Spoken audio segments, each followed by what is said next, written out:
Skru alle beslag af og rengør alle de overflader, der skal males. Slib ned og børst af. Alle overflader skal grundmales, inden de spartles.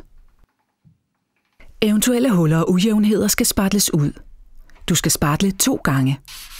Slib de spartlede overflader og børst dem af.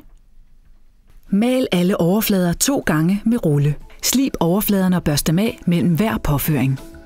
Stryg efter i den våde maling med en fin pensel, hvis du ønsker en penselmalet finish. Princippet for maling af møbler er det samme.